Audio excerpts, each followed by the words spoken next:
ನಮಸ್ಕಾರ. ಫ್ರೀಡಂ 19 ಸುದ್ದಿವಾಹಿನಿಗೆ ಸ್ವಾಗತ. ಇಂದಿನ ಮುಖ್ಯ ಸುದ್ದಿಗಳತ್ತ ಗಮನ ಹರಿಸೋಣ.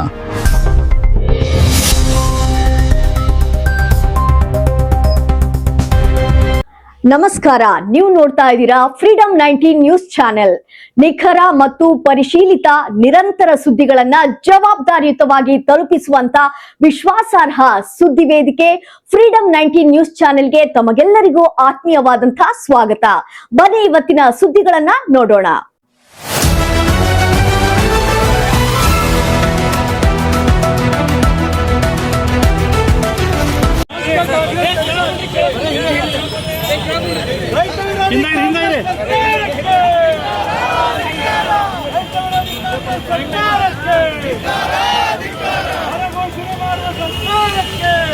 ರಾಜ್ಯ ಸರ್ಕಾರದ ರೈತ ವಿರೋಧಿ ನೀತಿಯನ್ನ ಖಂಡಿಸಿ ಬೆಳಗಾವಿ ಜಿಲ್ಲೆಯಲ್ಲಿ ತಕ್ಷಣವೇ ಬರಪೀಡಿತ ಜಿಲ್ಲೆ ಎಂದು ಘೋಷಿಸುವಂತೆ ಆಗ್ರಹಿಸಿ ಭಾರತೀಯ ಜನತಾ ಪಕ್ಷದ ಮುಖಂಡರು ಹಾಗೂ ಕಾರ್ಯಕರ್ತರು ಬೆಳಗಾವಿ ನಗರದಲ್ಲಿ ಪ್ರತಿಭಟನೆ ನಡೆಸಿದರು.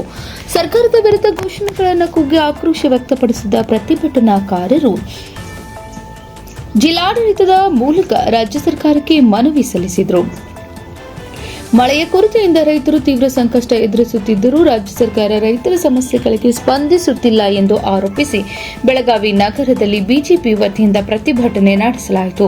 ಪ್ರತಿಭಟನೆಯಲ್ಲಿ ಪಾಲ್ಗೊಂಡ ಮುಖಂಡರು ಬೆಳಗಾವಿ ಜಿಲ್ಲೆಯಲ್ಲಿ ಮಳೆ ಕೊರತೆಯಿಂದ ಬೆಳೆಗಳು ಒಣಗುತ್ತಿದ್ದು ರೈತರು ಆರ್ಥಿಕ ಸಂಕಷ್ಟಕ್ಕೆ ಸಿಲುಕಿದ್ದಾರೆ.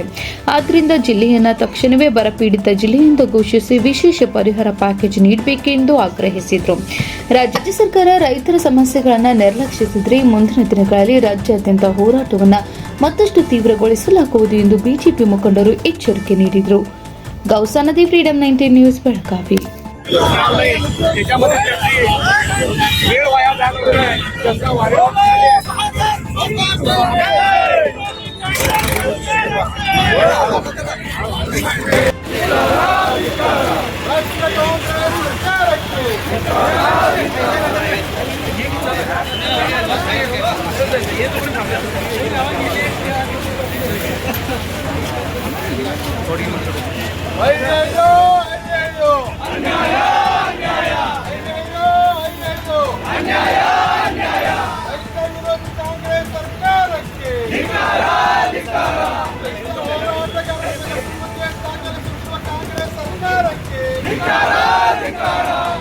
ಇವತ್ತಿನ ದಿವಸ ರಾಜ್ಯದಲ್ಲಿ ಯಾವ ಸರ್ಕಾರ ಐತಪ್ಪ ಅಂತ ಕೇಳಿದ್ರೆ ಎಲ್ಲರ ಬಾಯಿಲೆ ಬರೋದು ಒಂದ ಯಾವಪ್ಪ ಅಂದ್ರೆ ರಿಯಲ್ ಎಸ್ಟೇಟ್ ಸರ್ಕಾರ ಇವತ್ತು ರಾಜ್ಯದೊಳಗೆ ಅಸ್ತಿತ್ವ ಬಂದ.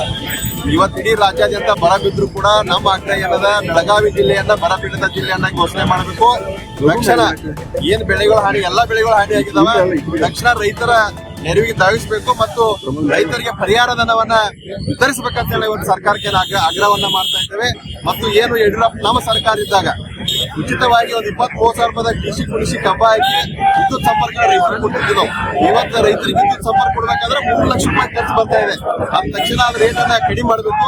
ಏನ್ ಯಡಿಯೂರಪ್ಪನವರು 4,000 ರೂಪಾಯಿ ರೈತರಿಗೆ ಬೀಜ ಗೊಬ್ಬರ ತಗೊಳಕ್ಕೆ ರೊಕ್ಕ ಹಣವನ್ನ ಹಾಕಿದ್ರು, ತಕ್ಷಣ ಹಣವನ್ನ ಆ ಯೋಜನೆಯನ್ನು ಜಾರಿ ಮಾಡಬೇಕು. ಮತ್ತು ಬೊಮ್ಮಾಯಿ ಸರ್ಕಾರ ಇದ್ದಾಗ ಅನ್ನದಾತರ ಮಕ್ಕಳು ಕೂಡ ಬಹಳ ಪ್ರತಿಭಾವಂತ ಮಕ್ಕಳಿದ್ದಾರೆ. ಯಾಕಂದ್ರೆ ಆರ್ಥಿಕತೆಯನ್ನು ಕೂಡ ನಮ್ಮ ಅನ್ನದಾತರಿಗೆ ಹಿಂದುಳಿದಾರ.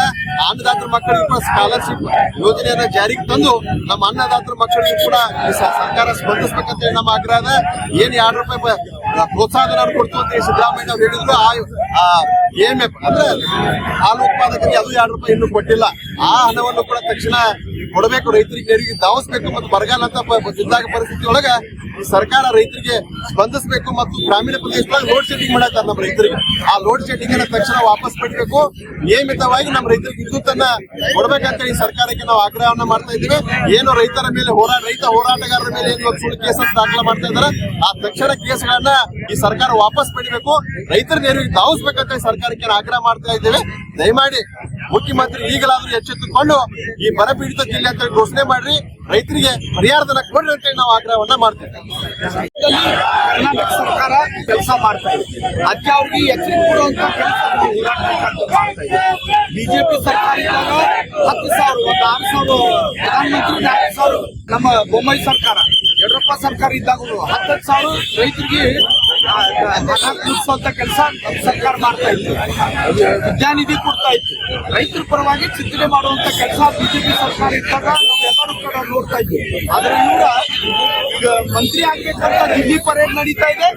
ಮೊದ್ಲು ಮುಖ್ಯಮಂತ್ರಿ ಇಳಿಸ್ಬೇಕಂತ ಕೆಲಸ ಗ್ಯಾರಂಟಿ ಕೊಟ್ಟೆ ಅಂತ ಹೇಳಿ ಜನರಿಗೆ ಮೋಸ. ಆದ್ರೆ ಇದು ಸರ್ಕಾರ ಅಲ್ಲ, ಸತ್ಯದ ಸರ್ಕಾರ. ಈ ಸರ್ಕಾರನ ಜಾಗೃತಿ ಮಾಡುವಂತ ಕೆಲಸ ಪ್ರತಿಯೊಬ್ಬ ವ್ಯಕ್ತಿ ಇದೆ. ಅದೇ ಭಾರತೀಯ ಜನತಾ ಪಾರ್ಟಿ ನಾವೆಲ್ಲರೂ ಕಾರ್ಯಕರ್ತರ ಬೀದಿಗೆ ಹೋರಾಟ ಮಾಡ್ತಾ ಇದೀವಿ. ನಮ್ದು ಅಪೇಕ್ಷೆ ಇದೆ ಮುಖ್ಯಮಂತ್ರಿ ಅವರ ಬದಲಾವಣೆಯಾಗಿ ಕೆಲಸ ಒಳ್ಳೇದ್ ಮಾಡ್ತಾರೆ ಅಂತ ಜನ ಆಸೆ ಇಟ್ಕೊಂಡಿದ್ದಾರೆ. ಅವ್ರು ಒಳ್ಳೆ ಕೆಲಸ ಮಾಡ್ಬೇಕು, ರೈತರು ಪರವಾಗಿ ಕೆಲಸ ಮಾಡ್ಬೇಕು. ಇಲ್ಲಾಂದ್ರೆ ಇದಕ್ಕಿಂತ ತೀವ್ರ ಹೋರಾಟ ಭಾರತೀಯ ಜನತಾ ಪಾರ್ಟಿ ಮಾಡುತ್ತೆ. ಇವಿಷ್ಟು ಈವರೆಗಿನ ಸಂಕ್ಷಿಪ್ತ ಸುದ್ದಿ. ನೋಡ್ತಾ ಇರಿ ಫ್ರೀಡಂ 19 ನ್ಯೂಸ್ ಚಾನೆಲ್. ಧನ್ಯವಾದಗಳು.